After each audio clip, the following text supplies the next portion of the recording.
என்கின்றது தொடர்பாக நாம் வரிசையாக பார்த்து கொண்டிருக்கின்றோம். அதில் அடுத்ததாக 4 விஷயங்களை நாம் பார்த்திருக்கின்றோம் இதுவரை. அடுத்ததாக நாம் தெரிந்து கொள்ள வேண்டிய விஷயம், அல்லாஹ்வை நாம் நேசிக்கக்கூடிய முறை. அல்லாஹ் தஆலா நம்மை நேசிப்பது என்று ஒரு பகுதி உண்டு. ஆனால் நாம் இங்கே பார்ப்பது நாம் அல்லாஹ்வோடு பேண வேண்டிய ஒழுக்கங்கள். தலைப்பு நாம் அல்லாஹ்விடத்தில் பேண வேண்டிய ஒழுக்கங்கள், தெரிந்து கொள்ள வேண்டிய விஷயங்கள் என்பதால் நாம் அல்லாஹ்வை நேசிப்பது தொடர்பான விஷயங்கள் நாம் இங்கே பார்க்க போறோம். சரிங்களா? அல்லாஹ்வை நேசிப்பது என்பது ஒரு வணக்கம். அல்லாஹ்வை நேசிப்பது என்பது அது யதார்த்தத்திலேயே அது ஒரு வணக்கம். சரிங்களா? அது அல்லாஹ் தஆலா முஃமின்கள் மீது கடமையாக்கிய ஒன்று. அல்லாஹ்வை நேசிப்பது என்பது முஃமின்கள் மீது அல்லாஹ் தஆலா கடமையாக்கிய ஒன்று. இதில் பிழை ஏற்படும் போது அதில் இணை வைப்பு ஏற்படும் என்பதை நாம் பார்க்கின்றோம். முஸ்லிம் அல்லாத மக்களாக இருந்தால் அவர்கள் அவர்களுடைய தெய்வங்களை எல்லாவற்றிற்கும் மேலாக நேசிக்கக்கூடிய இடத்தில் வைத்திருப்பார்கள். அது இணை வைப்பு, அது பெரிய இணை வைப்பு.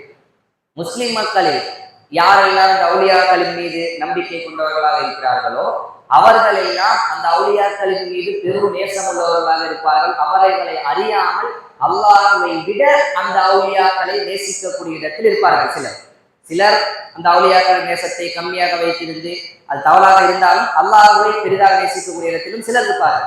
சிலர் அந்த வரைமுறை தெரியாமல் அதுல முங்கி போய் அதனுடைய யதார்த்தம் புரியாமல் அல்லாஹ்விற்கு மேலாக, அவர்களையே அறியாமல் அல்லாஹ்விற்கு மேலாக அந்த அவுலியாக்களை நேசிக்கக்கூடிய, அந்த அவுலியாக்களுக்கு சங்கை செய்யக்கூடிய, அவர்களுடைய உள்ளத்தில் ஒரு முதல் தரம் இருக்கக்கூடிய இடத்தில் அவர்களை ஆக்கி விடுவார்கள். இது அல்லாஹ் தஆலா இணை வைப்பு என்று சொல்கின்றார். நேசத்தில் ஏற்படக்கூடிய இணை வைப்பு. இப்ப அல்லாஹ்வை நாம் நேசிப்பது என்பது ஒரு கட்டாயமான விஷயம் என்பதை நாம் உணர்ந்து கொள்ள வேண்டும். அல்லாஹ் தஆலா குர்ஆனில் வல்லதீன ஆமனு அஷத்து ஹுப்பல் லில்லாஹ், ஈமான் கொண்டவர்கள் எப்படிப்பட்டவர்கள் என்றால் அவர்கள் அல்லாஹ்வை மிக கடுமையாக நேசிப்பார்கள் என்று அல்லாஹ் தஆலா சொல்கின்றார். மிக கடுமையாக நேசிப்பார்கள் என்றால் தாறுமாறாக நேசிப்பது என்று அர்த்தமல்ல. குர்ஆனும் ஹதீஸும் அல்லாஹ்வை எந்த வரையறையில் நேசிக்க சொல்கின்றதோ அந்த வரையறையில் நேசிப்பது, என்னென்ன செய்வதற்கு அனுமதி உண்டோ அதை மட்டும் செய்து நேசிப்பது, அதிகமாக நேசிப்பது என்கின்ற அடிப்படையில் பித்அத்துகள் செய்வது, இஸ்லாத்திற்கு தொடர்பில்லாத விஷயங்களை செய்கின்ற வரையில் போவதெல்லாம் நேசமல்ல.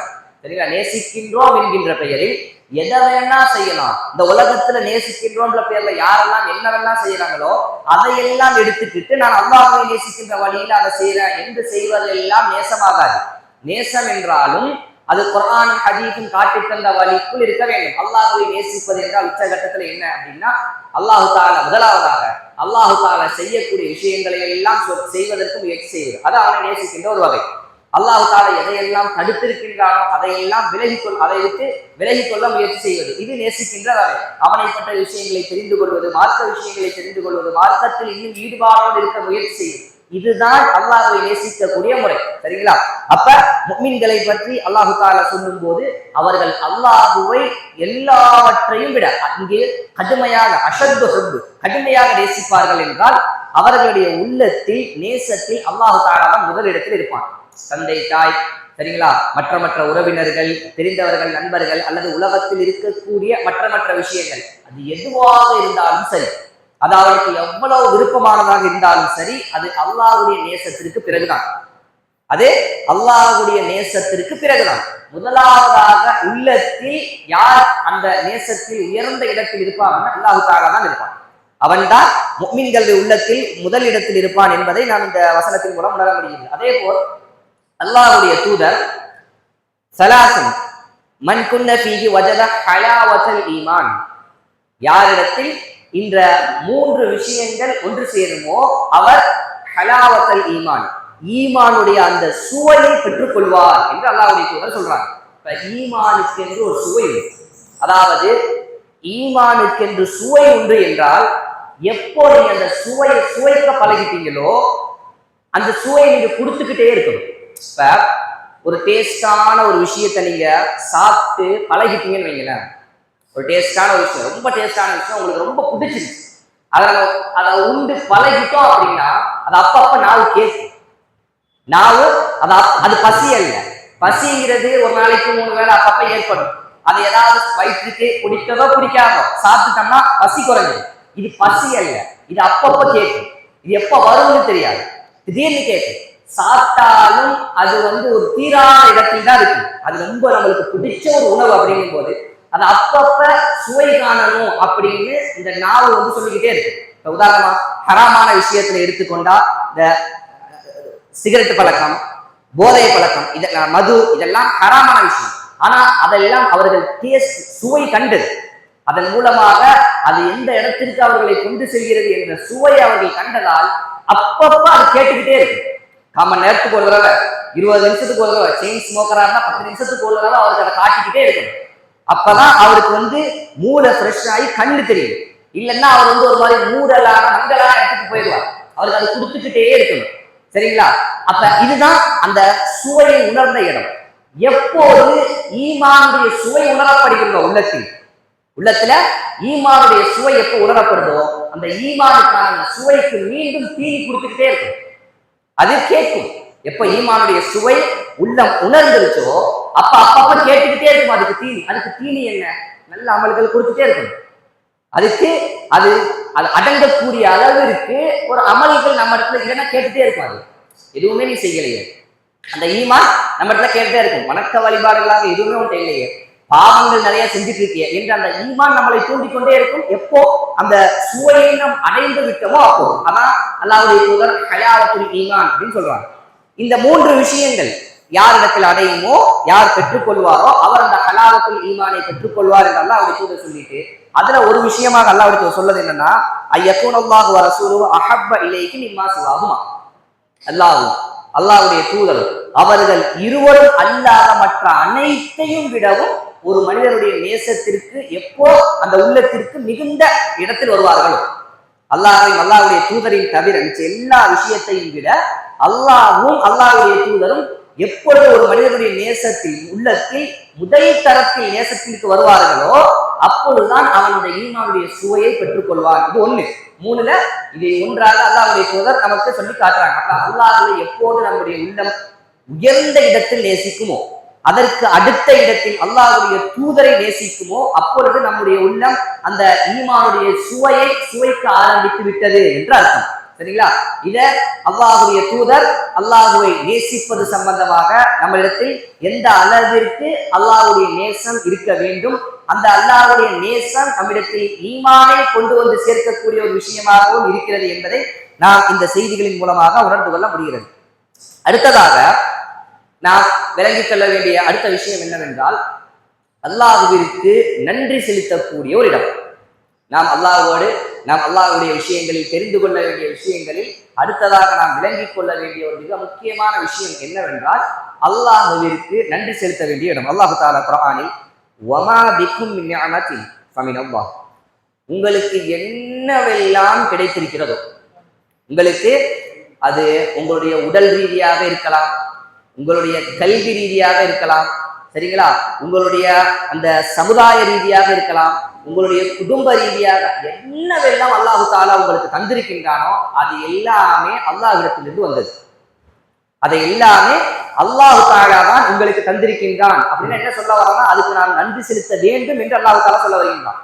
இதெல்லாம் அல்லாஹ் தஆலா உங்களுக்கு தந்திருப்பது அவன் புறத்தில் இருந்துதான் நாம் அவனுக்கு நன்றி செலுத்துவதற்கு. அல்லாஹ் தஆலா இன்னொரு வசனத்தில் வஇன் தஅது நிஅமத்தல்லாஹ் லா துஹ்ஸூஹா, நீங்கள் அவன் உங்களுக்கு தந்திருக்கின்ற விஷயங்களை எல்லாம் எண்ணி பார்க்க ஆரம்பித்தால், அல்லாஹ் தஆலா நமக்கு தந்திருக்கக்கூடிய விஷயங்களை எல்லாம் இது எதை எண்ண முடியும்? எந்த இடத்துல இருந்து ஆரம்பிக்கிறது? அல்லாஹ் தஆலா எனக்கு தந்தது என்றால் எந்த இடத்தில் இருந்து நான் ஆரம்பிப்பது? நான் பிறப்பதற்கு முன்னாடி இருந்து அல்லாஹ் தஆலா எனக்கு தர ஆரம்பிச்சிருக்கான். நான் பிறப்பதற்கு முன்னிருந்து எனக்கு தர ஆரம்பிச்சிருக்கான். இன்று வரை தந்து கொண்டிருக்கின்றான். இந்த நிமிடம் வரை அல்லாஹ் தஆலா தந்து கொண்டிருக்கின்றான். எதை என்ன ஆரம்பிக்கிறது? எதை என்ன யோசிக்கிறது? அல்லாஹ் தஆலா இதை தந்தான். எங்க ஆரம்பிக்கிறது? மனிதனுக்கு ஒரு ஐடியாவே கிடைக்காத இடம். ஏன்னா எல்லாமே அவன் தந்ததுதான், எல்லாமே அவன் தந்ததுதான். இதுல எதை என்ன யோசிக்கிறது? இதுன்னு யோசிப்பதற்கென்று அதான் அல்லாஹ் தஆலா சொல்றான். நீங்க யோசிக்கணும்னு நினைச்சீங்கன்னா உங்களால யோசிச்சு முடிக்க முடியாது. நீங்க அதெல்லாம் சிந்திக்கணும், அதை எண்ணணும் நீங்க ஆரம்பிச்சீங்க அப்படின்னா உங்களால் எண்ணி பார்க்க முடியாது. அல்லாஹ் தஆலா எண்ணி பார்க்க முடியாது என்றால் நீங்க விட்டுட்டு இருந்துருங்க அப்படின்னு அர்த்தம் அல்ல. அல்லாஹ் தாலா இங்க நீங்கள் யோசிச்சு பார்க்க ஆரம்பித்தால், சிந்தித்து பார்க்க ஆரம்பித்தால், அதை எண்ண ஆரம்பித்தால் உங்களால் அதில் எத்தனை வரும் என்பதை எண்ணி பார்க்க முடியாது என்றால், எண்ணி பார்க்க முடியாது உற்று என்று அர்த்தம் அல்ல. உங்களால் எதையெல்லாம் அல்லாஹ் தாலா தந்ததால் ஒவ்வொரு நேரத்துல கிடைக்கும். ஒவ்வொரு நேரத்துல நமக்கு தொடும். அல்லாஹ் தாலா இந்த விஷயத்தை எனக்கு தந்திருக்கான், அல்லாஹு தாலா இந்த விஷயத்தை எனக்கு தந்திருக்கான். பிறரை பார்க்கும் போது, மற்றவர்களை பார்க்கும் போது, அப்படி இருக்கும்போது அவர்களுக்கு அது கிடைக்காமல் இருக்கும்போது அல்லாஹு தாலா ஒவ்வொன்றையும் எனக்கு தந்திருக்கான் என்று ஒவ்வொரு நேரத்தில் ஒவ்வொன்று தோணும். அதை அல்லாஹு தாலா இந்த வசனத்தில் சொல்ல வருவது, அதை சிந்தித்து அவனுக்கு நீங்கள் நன்றி செலுத்துங்கள் என்று அல்லாஹு தாலா சொல்ல வருவது, அதையெல்லாம் நீங்கள் யோசித்து அவனுக்கு நன்றி செலுத்துங்கள் என்று அல்லாஹு தாலா சொல்கின்றான். அதே ஒரு பதுக்குருனி அது குறுக்கும், நீங்கள் என்னை நினைத்து பாருங்கள், நான் உங்களை நினைத்து பார்ப்பேன், உங்களுக்கு நான் செய்ய வேண்டியதெல்லாம் சரியா செய்வேன். அல்லா தாலா சொல்லிட்டு வஷ்குரூனி வலா தக்ஃபுரூன், நீங்கள் எனக்கு நன்றி செலுத்துங்கள்னு சொல்லிட்டு தொடர்ச்சியாக அல்லாஹு தாலா பயன்படுத்தக்கூடிய வார்த்தை வலா தக்ஃபுரூன், நீங்கள் நிராகரித்து விடாதீர்கள் என்று அல்லாஹு தாலா சொல்கின்றார். அப்படின்னா எங்க நாம் நன்றி செலுத்தலையோ, எந்த இடத்துல அல்லாஹ்விற்கு நாம் நன்றி செலுத்தவில்லையோ, ஏதோ ஒரு வடிவத்துல லேசாவது மிக கம்மியான முறையிலாவது அல்லாஹ்விற்கு நாம் நன்றி செலுத்தவில்லை என்றால் அது குஃப்ர் என்று அல்லாஹ் தாலா சொல்கின்றார். அது குஃப்ர். நீங்கள் நிராகரித்து அல்லாஹ் தாலா தந்ததற்கு பகரமாக செய்கின்ற ஒன்று அவனுக்கு நன்றி செலுத்துவதுதான். அது செய்யல அப்படின்னா நாம் நிராகரிக்கிறோம் என்று அர்த்தம், நாம் நிராகரிக்கிறோம் என்று அர்த்தம். அல்லாஹ் தாலா அதனால்தான் அந்த வாசகத்துல அவன் தொடர்ச்சியாக சொல்வது, நீங்கள் நன்றி செலுத்துங்கள் என்று அல்லாஹ் தாலா சொல்லிட்டு நீங்கள் நிராகரிக்காதீர்கள் என்றால், நீங்கள் நன்றி செலுத்தவில்லை என்றால் நிராகரிக்கிறீர்கள் என்று அர்த்தம். நீங்கள் நன்றி செலுத்தவில்லை என்றால் நிராகரிக்கிறீர்கள் என்று அல்லாஹ் தாலா சொல்கின்றான்.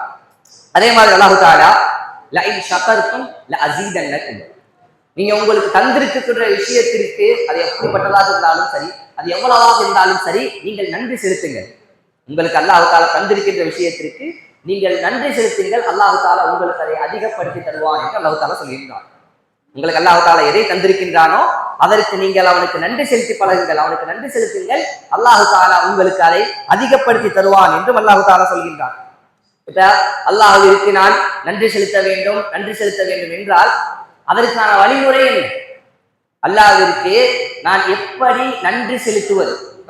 மனிதனுக்கு நன்றி செலுத்துவது என்றால், அவர் எனக்கு செய்யக்கூடிய ஒரு விஷயத்துக்கு நான் அவருக்கு நன்றி செலுத்துறேன் அப்படின்னா, அவருக்கு பகரமாக வேற ஏதாவது உதவி நான் பண்ணலாம்.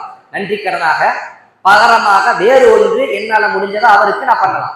அல்லது அட்லீஸ்ட் ஒரு வார்த்தையால ஜஸாக்கல்லாஹ் கைர் அல்லது நன்றி என்கின்ற வார்த்தையாவது நான் சொல்லலாம். இது மனிதர்களுக்கு நான் செய்யக்கூடிய நன்றி. அல்லாஹ்விற்கு நான் என்ன திரும்ப பகரமாக நான் என்ன பண்ண போறேன்? ஒன்று இல்லை. இப்ப அல்லாஹ்விற்கு நான் நன்றி வார்த்தையாலேயே சொல்ல முடியுமா? ஏதாவது தந்ததுக்கு நன்றி ஏதாவது சொல்ல முடியுமா? அப்படின்னா இல்லை. அப்ப அல்லாஹ்விற்கு என்னுடைய நன்றியை வெளிப்படுத்தக்கூடிய அந்த மௌலியம் என்னங்கள் எப்படி நான் அவருக்கு நன்றியை வெளிப்படுத்துவது என்றால், அல்லாஹ்வுடைய தூதர் இரவில் நின்று தொழுது அழுது அல்லாஹ்வுடைய தூதர் அல்லாஹ்விடத்தில் வணங்கி கொண்டிருக்கும் போது அவரிடத்தில் பிலால் ரலியல்லாஹு அன்ஹு கேட்டாங்க, உங்களை தான் அல்லாஹ் தஆலா முன்பின் பாவங்களை எல்லாம் மன்னித்து விட்டாங்க, உங்களுக்கு தான் அல்லாஹ் தஆலா முன்பின் பாவங்களை எல்லாம் மன்னித்து விட்டானே, அப்புறமும் எதற்காக வணக்க வழிபாட்டில் இவ்வளவு சிரமம் எடுக்கிறீர்கள்? நீங்க கொஞ்சம் சாதாரணமா ஒரு அரை மணி நேரம், ஒரு 3/4 மணி நேரம் ஏதோ தொழுங்க, இந்த மாதிரி சொல்லலாமே, இந்த மாதிரி கொஞ்சம் லேசா சொல்லலாமே, எதற்காக இவ்வளவு சிரமப்படுத்திக் கொள்கிறீர்கள் என்று கேட்கும்போது அல்லாஹ்வுடைய தூதர் சொன்னது, அஃபலா அகூனு அப்தன் ஷகூரா, நான் அல்லாஹ்விற்கு ஒரு நன்றி உள்ளவனாக மாற வேணாமா? அல்லாஹ் தாலா என்னுடைய பாவங்களை மன்னிச்சுட்டா சரி, அல்லாஹ் தாலா அதை வாக்குறுதி தந்துட்டா சரி, என்னுடைய சொர்க்கவாதி என்றும் அல்லாஹ் தாலா சொல்லிட்டா சரி, நான் தான் சொர்க்கத்திற்குள் முதலாவதாக போவேன் என்றும் அல்லாஹ் தாலா சொல்லிட்டா சரி, இந்த உலகத்துல அல்லாஹ் தாலா எனக்கு இவ்வளவு விஷயங்கள் தந்திருக்கானே, அதுக்கு என்ன? இந்த உலகத்துல மறுமை சம்பந்தமாக அல்லாஹ் தாலா இவ்வளவு விஷயங்கள் எனக்கு சொல்லிட்டான், சரி ரைட்டு, அது சொர்க்கத்திற்கு போகும்போது அங்க எனக்கு கிடைக்கக்கூடிய விஷயங்கள். இந்த உலகத்துல அல்லாஹ் தாலா எனக்கு இவ்வளவு விஷயங்களை நான் வாழ்வதற்கு தந்திருக்கானே, அதுக்கு நான் என்ன செய்யணும்? அதற்கு என்னிடத்திலிருந்து ஏதாவது அவனுக்கு கொடுக்கணுமா இல்லையா? அப்ப அல்லாஹ்வுடைய தூதர் இந்த இடத்தில் நமக்கு காண்பித்து தருவது அதிகமான வணக்க வழிபாடுகள், நன்றி செலுத்தக்கூடிய ஒரு முறை. அல்லாஹ்விற்கு நன்றி செலுத்தக்கூடிய ஒரு முறை என்னது? நிறைய வணக்க வழிபாடுகளை நாம் செய்வது, அவனுக்காக கடமையான வணக்க வழிபாடுகள். அதை முடிச்சு விட்டால் அல்லாஹ்வுடைய தூதர் நமக்கு காட்டி தந்த சுன்னத்தான வணக்க வழிபாடுகள், அதிலும் நாம் ஓரளவுக்கு சரியாகின்றோம் என்றால் அதற்கு பிறகு உபரியான அதிகப்படியான நஃபிலான வணக்க வழிபாடுகள் நம்மால் எவ்வளவு முடியுமோ, நம்மால் எவ்வளவு செய்ய முடியுமோ அதை நாம் செய்வது என்பது அல்லாஹ்வுக்கு செய்யக்கூடிய ஒரு நன்றி, அல்லாஹ்விற்கு நாம் காட்டக்கூடிய ஒரு நன்றி. இது ஒரு வகை. அதே மாதிரி அல்லாஹ்வுக்கு நன்றி செலுத்தக்கூடிய இன்னொரு முறை என்னன்னா, அவன் எதையெல்லாம் பாவங்கள் இதையெல்லாம் செய்யக்கூடாது என்று அல்லாஹ் தாலா எதையெல்லாம் சொல்லி இருக்கானோ அதையெல்லாம் விட்டு விலகுவது அவன் செய்யக்கூடிய நன்றி. அல்லாஹ் தாலா எனக்கு கண்ணை தந்திருக்கின்றான், அந்த கண்ணுக்கு நான் அவனுக்கு நன்றி செலுத்த வேண்டும் என்றால் அந்த கண்ணை கொண்டு எந்த பாவங்கள் எல்லாம் என்னால் பார்க்க முடியுமோ அதையெல்லாம் விட்டு தவிர்த்து கொள்வது அது அல்லாஹ்வுக்கு செய்யக்கூடிய நன்றி. இந்த கண்ணை அல்லாஹ் தாலா எனக்கு தந்ததற்கு நான் அவனுக்கு நன்றி செலுத்தணும் அப்படின்னா இந்த கண்ணால் என்னிடத்தில் என்னென்ன பாவங்கள் எல்லாம் ஏற்படுது, எந்த பாவமான விஷயங்களை எல்லாம் இந்த கண்ணால் நான் பார்க்கணும் அதையெல்லாம் நான் முடிஞ்ச அளவுக்கு தவிர்த்து கொள்வது அவனுக்கு நான் செலுத்தக்கூடிய நன்றி. இந்த நாவுக்கு நான் அவளுக்கு நன்றி செலுத்தணும் அப்படின்னா இந்த நாவுக்கு நான் அவனுக்கு நன்றி செலுத்தணும் அப்படின்னா இந்த நாவால் நான் செய்யக்கூடிய தவறான விஷயங்களை எல்லாம் தவிர்த்து கொள்வது அவனுக்கு நான் செய்யக்கூடிய நன்றி. இப்படி பாவங்களை எல்லாம் நாம் முடிந்த அளவிற்கு தவிர்த்து கொள்வது அல்லாஹ்வுடைய தூதரும் எதையெல்லாம் ஹராம் பாவம் நாளை மறுமையில் தண்டனையை பெற்றுத்தரக்கூடிய விஷயங்கள் என்று எதையெல்லாம் காட்டியுள்ளார்களோ அதையெல்லாம் நம்மால் இயன்ற அளவிற்கு தவிர்த்து கொள்வதும் நாம் அல்லாஹ்விற்கு செலுத்தக்கூடிய நன்றி வகைகளில் ஒன்று. சரிங்களா? அதே மாதிரி அல்லாஹ் தாலா அம்மா பிநிஅமத்தி ரப்பிக ஃபஹத்திஸ் என்று சொல்கின்றார். அல்லாஹ் தாலா உங்களுக்கு தந்திருக்கக்கூடிய விஷயங்களை நீங்கள் எடுத்து சொல்லுங்கள் வெளியே அப்படின்னு அல்லாஹ் தாலா சொல்றான். அதாவது சில மனிதர்கள்ட்ட எப்படி இருக்கீங்க, அல்லாஹ் தாலா எப்படி வச்சிருக்கான் அவங்கள அப்படின்னு கேட்டா சிறப்பான முறையில் அல்லாஹ் தாலா வச்சிருப்பான். அல்லாஹ் தாலா சாப்பாட்டுக்கு வழி இல்லாம வச்சிருப்பானா என்று கேட்டா இல்லை. அவர்களுக்கு தங்குறதுக்கு இடம் இல்லாம அல்லாஹ் தாலா வச்சிருக்கானா என்று கேட்டா இல்லை. அவர்களுக்கு ஒரு ட்ரெஸ் போட முடியாம ஆடை கொடுத்த முடியாதவர்களுக்கு இந்த ஆடையை அவர்கள் அணிஞ்சுக்கிட்டு சுத்திக்கிட்டு இருக்காங்களா என்று கேட்டால் இல்லை. ஆனால் அவர்கள் வாயிலிருந்து வரக்கூடிய வார்த்தை பரவாயில்லை, ஏதோ கஷ்டத்துலதான் அல்லாஹ் தாலா வச்சிருக்கான், சிரமத்துலதான் அல்லாஹ் தாலா வச்சிருக்கான் என்று இதெல்லாம் குஃப்ரு. இந்த வார்த்தைகள் எல்லாம் குஃப்ரு நிஅமா, அல்லாஹ்வுக்கு நன்றி செலுத்துவதற்கு மாற்றமான இடங்கள். அல்லாஹ் தாலா அவ்வளவு விஷயங்களையும் தந்திருந்து நம்முடைய வாயில இருந்து அல்லாஹ்வை பற்றியான இப்படி வார்த்தைகள் வருவது என்பது அந்த நிராகரிப்பது. அல்லாஹ் தாலா தந்திருக்கக்கூடிய விஷயங்களை நிராகரிக்கக்கூடிய இடம்.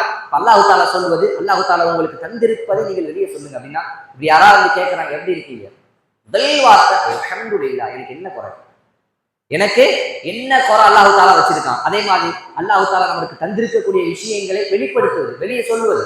அல்லாஹ் தாலா எனக்கு பெருமைக்காகவோ அல்லது பிறருக்கு அவர்கள்ட்ட ஒரு ஆசையை ஏற்படுத்தி அல்லாஹ் தாலா எனக்கு இந்த மாதிரி சிலர் இருப்பாங்க. அல்லாஹ் தாலா நமக்கு தந்திருக்க விஷயங்கள் சிலது இருக்கு, நமக்கு அல்லாஹ் தாலா தந்திருப்பான். சில மனிதர்கள்ட்ட அவர்கள்ட்ட போய் இதை சொல்வதன் மூலமாக அவர்களுக்கு அது கஷ்டத்தை ஏற்படுத்தும். ஏன்னா அந்த மாதிரி விஷயம் அவர்களுக்கு கிடைச்சிருக்காது, அது அவர்களுக்கு வருத்தத்தை ஏற்படுத்தும் என்று தெரிந்திருந்தும் சொல்வது செய்வது. இந்த சின்ன குழந்தைகள்கிட்ட பார்க்கலாம்ல, அந்த குழந்தைக்கு ஏதாவது அவங்க வீட்டுல வாங்கி கொடுத்துருப்பாங்க, சரிங்களா? அல்லது வாப்பா வெளிநாட்டுல இருந்து வரும்போது ஏதாவது வாங்கிட்டு வந்திருப்பாங்க, ஒரு விளையாட்டு பொருளா அல்லது வேற ஏதாவது. அந்த குழந்தை முதலாக என்ன செய்யும், பக்கத்துல இருக்க ஃப்ரெண்ட்ஸுக்கு எல்லாம் கொண்டு போய் காட்டும், ஏழை நண்பர்களுக்கெல்லாம் கொண்டு போய் காட்டும். அந்த குழந்தைக்கு உடனே என்ன ஏற்படும், உள்ளத்துல ஏக்கம் ஏற்படும். அந்த குழந்தைக்கு அவர்களுடைய பெற்றோர்கள் இதையெல்லாம் வாங்கி கொடுக்கின்ற அளவிற்கு அவர்கள் தகுதியுடையவர்களாக இருக்க மாட்டார்கள். அவருடைய பெற்றோர்கள் இந்த மாதிரி பொருட்கள்லாம் வாங்கி கொடுக்கக்கூடிய அளவிற்கு சக்தி படைத்தவர்களாக இருக்க மாட்டார்கள். இந்த குழந்தை என்ன செய்யும், அதுக்கு தெரியாது. அது பெருமையோடோ அல்லது தன்னுடைய அந்த பொருளாதார சக்தியை காட்டுவதற்காகவோ அங்க கொண்டு போய் காட்டுறதில்லை. அது விளையாட்டுத்தனமா எப்படி யாரும் எப்பயும் எல்லா பொருள் எந்த ஒரு விஷயமா இருந்தாலும் எப்படி நண்பர்களோட பகிர்ந்து கொள்ளுமோ அதே மாதிரி போகும். ஆனா என்ன கொடுக்காது, அது ஒண்ணு கொடுத்து சேர்ந்து விளையாடுறதும் இருக்காது, அது ஒண்ணு இருக்கு. இந்த மாதிரி குழந்தை இந்த மாதிரி பண்ணுறா இல்லையா, இந்த மாதிரி சில மனிதர்களிடத்தில் இது ஏற்படும். பிற மனிதர்களிடத்துல அவர்களுக்கு இதை சொல்வது என்பது அவர்களுக்கு இது கிடையாது. அவங்கள்ட்ட இந்த மாதிரி ஒண்ணு கிடையாது என்பது தெரியும், அது அவர்களுக்கு வேதனை அளிக்கும் என்பதும் தெரியும். அவர்கள்ட்ட அதை சொல்றது. வாடகை வீட்டில் ஒருத்தர் இருப்பார், அந்த வாடகையை கொடுப்பதற்கும் கஷ்டப்படக்கூடிய நிலையில் அவர் இருப்பார். அவர்கிட்ட போய் இந்த மாதிரி ஒரு வீடு கட்டியிருக்காங்க, அல்ஹம்துலில்லாஹ் 10 லட்சம் ரூபா ஆச்சு, நான் அல்ஹம்துலில்லாஹ் எந்த பிரச்சனையும் இல்லை, கட்டியாச்சு. இப்போ மேல ஒரு சீலிங் ஒரு வேலை நடந்துட்டு இருக்கு, அது ஒரு 15 லட்சம் ரூபா, அது முடிஞ்சிருச்சுன்னா அப்புறம் இந்த மாதிரி இப்படின்னு அவங்கள்ட்ட இது அவருக்கு வேதனை ஏற்படுத்துமா இல்லையா? இது அவர்களுக்கு அவரு வாடகை வீட்டில் இருக்காரு, அந்த வாடகையும் அவர் இது இல்ல. அல்லாஹ் தாலா சொல்லக்கூடிய அவருடைய நியாமத்தை வெளிப்படுத்துவது பேசுவது என்பது. அல்லாஹ்வுடைய நியாமத்தை நீங்கள் பேசுங்கள் என்றால் இந்த மாதிரி பேசுறது அல்ல. அல்லாஹ் தாலா ஒரு சில இடங்கள்ல நமக்கு தந்ததை, அல்லாஹ் தாலா தந்ததை நம்முடைய நாவால் சொல்வது நன்றியாக அந்த இடத்துல இருக்கும். அது நம்மளுக்கு தெரியும் அந்த இடங்கள்.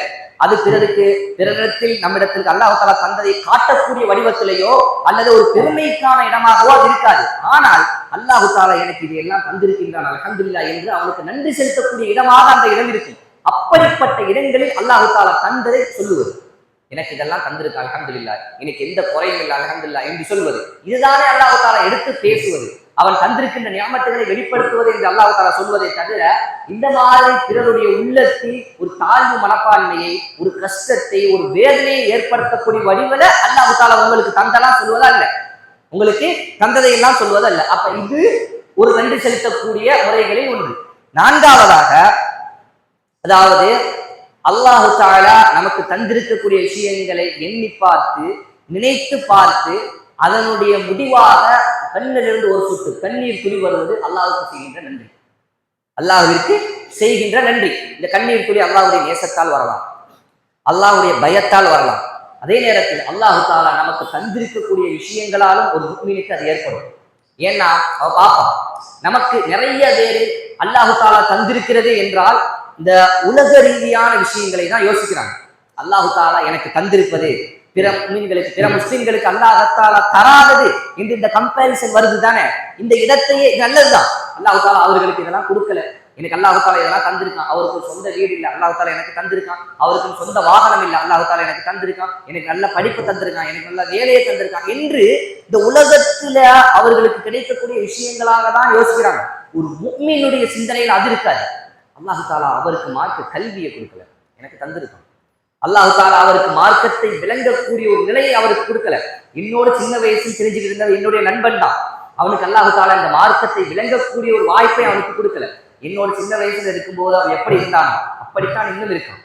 அல்லாஹ்வை பற்றி அவனுக்கு இன்னும் தெரியல, அல்லாஹ்வுடைய தூதரை பற்றி அவனுக்கு இன்னும் தெரியல, இஸ்லாமிய மார்க்கத்தை பற்றி அவனுக்கு இன்னும் தெரியல. அல்லாஹு தஆலா எனக்கு தெரியப்படுத்தி இருக்கின்றான், இது நன்றி. இதை நினைத்து ஒரு முஃமினுடைய கண்ணில் வரத்துருக்கிய ஒரு சொட்டு கண்ணீர் அல்லாஹ்வுக்கு செய்யக்கூடிய நன்றி. இதுதான் நாம் நினைத்து பார்க்க வேண்டிய இடம். அல்லாஹு தஆலா தந்தது, அல்லாஹு தஆலா இந்த உலக ரீதியாக தந்த விஷயங்களையும் நாம் நினைத்து பார்க்க வேண்டும். அதையெல்லாம் தாண்டி அல்லாஹு தஆலா நமக்கு மிக பெரியதாக தந்திருப்பது ஈமானும் தக்வாவும். அல்லாஹு தஆலா மிக சிறப்பு அன்றாடம் நினைத்து பார்க்க வேண்டிய விஷயங்களில் ஒன்று. அல்லாஹு தஆலா அன்றாடம் நான் நினைத்து பார்த்து அவனுக்கு நன்றி செலுத்த வேண்டிய விஷயங்களில் ஒன்று அல்லாஹு தஆலா எனக்கு ஈமானையும் தக்வாவையும் கல்வியையும் தந்திருப்பது. அதை தாண்டி இந்த உலகத்தில் தந்திருப்பதெல்லாம் வந்து போவது, அதெல்லாம் ஒரு விஷயம் அல்ல, அதற்கு நன்றி செலுத்தணும், அதை நான் இல்லைன்னு சொல்லல. ஆனால் இந்த விஷயம் இருக்கா இல்லையா, என்னுடைய உள்ளத்தோடு தொடர்புடைய என்னுடைய ஈமான், என்னுடைய கல்வி, என்னுடைய தக்வா, அல்லாஹு தஆலா எனக்கு இந்த விஷயங்களை எல்லாம் தந்திருக்கின்றானே என்று அதுல உச்சகட்டமா இருக்கும், அப்படி அல்ல. அதுல நான் சிறந்த நிலவில் இருக்கேன், அப்படி அல்ல. பாவம் செய்யக்கூடிய மனிதர்களை நாம் பார்க்கின்றோமா இல்லையா, தொழுகைனா என்னன்னே தெரியாத மனிதர்களை நாம் பார்க்கின்றோமா இல்லையா, மார்க்கம்னா என்ன என்று, இஸ்லாம் என்றால் என்ன என்று துளி அளவு கூட தெரியாமல் நம்முடைய ஊரில் தெரியக்கூடிய மக்களை நாம் பார்க்கின்றோமா இல்லையா, அவர்களோடு கம்பேர் பண்ணும்போது அல்லாஹ் தஆலா நம்மை எந்த இடத்தில் வைத்திருக்கின்றான். அந்த மாதிரி மக்கள் நம்ம பார்க்கிறோமா இல்லையா. தொழுகைனா என்னன்னு தெரியாது, தொழுகைனா என்னன்னு தெரியாது, அது அல்லாஹ் தஆலா எந்த அளவுக்கு கடமையாக்கி இருக்கின்றான் என்று தெரியாது, அது எந்த அளவுக்கு முஃமின்கள் மீது ஒரு தலையாய கடமை, அதை நிறைவேற்றுவதற்காகத்தான் இந்த உலகத்தில் பிறந்திருக்கிறது என்பது விளங்காமல் நடக்கக்கூடிய மக்களை பார்க்கிறோமா இல்லையா. ஹலால்னா என்ன, ஹராம்னா என்ன, சொந்த பந்தங்கள்னா என்ன, உம்மா பாப்பானா யாருன்னே தெரியாம வாழக்கூடிய மக்கள் இருக்காங்களா இல்லையா. அவர்களுக்கு மத்தியில் அல்லாஹ் தஆலா இந்த விஷயங்களை எல்லாம் உங்களுடைய உள்ளத்தில் விளங்கப்படுத்தி இருக்காங்க. இந்த விஷயங்களை எல்லாம் தொழுகையுடைய முக்கியத்துவத்தை உங்களுக்கு அல்லாஹ் தஆலா தெரியப்படுத்தி இருக்கானா இல்லையா. இந்த உலகத்துல நீங்க எதையெல்லாம் ஹலால்னா என்ன, ஹராம்னா என்ன, அதுக்கு மத்தியில் உள்ள வித்தியாசங்கள் என்னங்கிறது அல்லாஹ் தஆலா இதுக்குத்தான் அல்லாஹ் தஆலா நன்றி செலுத்தணும். இதற்கு இதை சிந்தித்து பார்க்கும்போது எவ்வளோ மக்கள் ஒண்ணுமே இல்லாம இருக்காங்க, அல்லாஹ் தஆலா எனக்கு இதையெல்லாம் தெரியப்படுத்தி இருக்கின்றான் என்று நினைக்கும் போது ஒரு முஃமினுக்கு கண்ணில் இருந்து கண்ணீர் தண்ணி வரும். ஒரு முஃமினுக்கு அவனுக்கு நன்றி செலுத்தக்கூடிய வடிவில் அவனுடைய கண்ணீர் தண்ணியை வடிக்கும். இதுவும் நாம் அல்லாஹ்வுக்கு நன்றி செலுத்தக்கூடிய ஒரு இடம் என்பதை நாம் உணர்ந்து கொள்ள வேண்டும். இதுவரை ஒரு 6 விஷயங்களை நாம் அல்லாஹ்வோடு தொடர்புடைய விஷயங்களாக பார்த்திருக்கின்றோம். இன்ஷா அல்லாஹ் வரக்கூடிய நாட்களில் மீதம் இருக்கக்கூடிய செய்திகளையும் பார்க்கக்கூடிய மக்களாக அல்லாஹ் தஆலா நம் அனைவரையும் ஆக்கி அருள் புரிவானாக. வ ஆகிரு தஅவானா அல்ஹம்துலில்லாஹி ரப்பில் ஆலமீன். அஸ்ஸலாமு அலைக்கும் வ ரஹ்மத்துல்லாஹி வ பரகாத்துஹு.